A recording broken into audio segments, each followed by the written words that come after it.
পৃথিবীতে প্রায় ৪ থেকে ৪,৫০০ মতো ধর্ম আছে। সে হিসেবে ধর্মীয় গ্রন্থের সংখ্যা তার থেকেও বেশি আছে।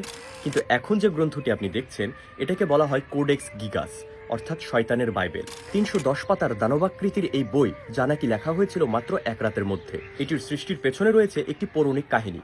আসেন জানি বিস্তারিত। ত্রয়োদশ শতকের কোনো এক সময়ে হারম্যান রিকুলাস নামে বোহেমিয়া অর্থাৎ বর্তমান চেক রিপাবলিকে একজন সন্ন্যাসী ছিলেন। একদিন তিনি আশ্রমের নিয়ম ভঙ্গ করে বসেন। নিয়ম ভঙ্গের পাপ হিসেবে তাকে কঠিন শাস্তি দেওয়া হয়। শাস্তি হলো একটি বদ্ধ কুঠুরিতে তাকে আজীবন নিঃসঙ্গ অবস্থায় কাটাতে হবে। শাস্তি চলাকালে একদিন তিনি আশ্রমগুরুকে তার পাপের শাস্তি লাঘবের জন্য প্রস্তাব দেন। গুরু হারম্যানকে পাল্টা শর্ত ছুড়ে দেন যে একদিনের মধ্যে তার অর্জিত যত জ্ঞান আছে সব জ্ঞানকে কাজে লাগিয়ে মানুষের কল্যাণে তাকে একটি বই লিখতে হবে। যে বইয়ের মধ্যে থাকবে সৃষ্টিকর্তা এবং মহাবিদ্যালয়ের গুণাগুণ, থাকবে মানুষের উপকারী তথ্য। হারম্যান সব শর্ত মেনে নিয়ে এক সন্ধ্যায় লিখতে বসেন। তিনি মাঝরাত অব্দি এসে দেখতে পান মাত্র অর্ধেক পাতা লিখতে পেরেছেন। হতাশায় হারম্যান নিজের রক্ত দিয়ে শয়তানকে একটি চিঠি লিখে বসেন। চিঠিতে তিনি শয়তানের সাহায্য কামনা করে লেখেন যে যদি শয়তান এই বইটি লিখে দেয় তাহলে তিনি তার আত্মা শয়তানকে সঁপে দেবেন। সাড়া দেয় শয়তান। সশরীরে এসে হাজির হয় শয়তান, স্বয়ং নরকের রাজপুত্র লুসিফার। শুরু হয় কোডেক্স গিগাস লেখা। উষার আগেই লেখা শেষ হয়ে যায় এই বিশাল বইটি। যে বইটি একজন মানুষকে লিখতে হলে নাওয়া খাওয়া ছেড়ে টানা ২০ বছর লিখে যেতে হতো, সে বইটি মাত্র এক রাতের মধ্যেই লেখা শেষ হয়ে যায়।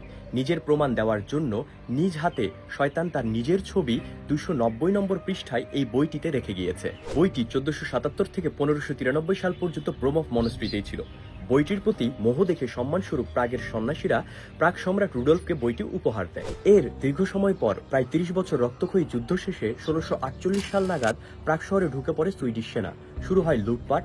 ধন সম্পত্তি যেখানে যা ছিল সবকিছু হাতিয়ে নিয়ে ফিরে যাওয়ার সময় তাদের চোখ পড়ে প্রাগের লাইব্রেরিতে খুব সযত্নে সাজিয়ে রাখা একটি বিরাট বইয়ের দিকে। তাতে কি লেখা আছে তা না জানলেও বইয়ের চেহারা দেখে এটা বুঝতে তাদের সময় লাগেনি যে এমন ধরনের বই পৃথিবীতে আর দুটো নেই। তাই ধন সম্পত্তি লুট করে নিয়ে যাওয়ার সময় এই বইটিও তারা লুট করে নিয়ে খচ্চরের পিঠে চাপিয়ে নিজের দেশে ফিরে যায়। ৭ই মে ১৬৯৭ সালে সুইডেনের রাজপ্রাসাদের লাইব্রেরিতে এক মারাত্মক আগুন লাগে। এই আগুনে বইয়ের কিছু পাতা পুড়ে যায়, কিছু পাতা বাতাসে উড়ে যায়, কিন্তু পরবর্তীতে এই পৃষ্ঠাগুলো আর কোনোভাবে খুঁজে পাওয়া যায়নি। বর্তমানে এটি সুইডেনের কেন্দ্রীয় গ্রন্থাগার স্টকহোমে সংরক্ষিত রয়েছে। ও হ্যাঁ, বলতেই ভুলে গেছি, এই বইটি শয়তান নিজে লিখেছে বলে এটাকে ডেভিলস বাইবেল বা শয়তানের বাইবেল বলা হয়।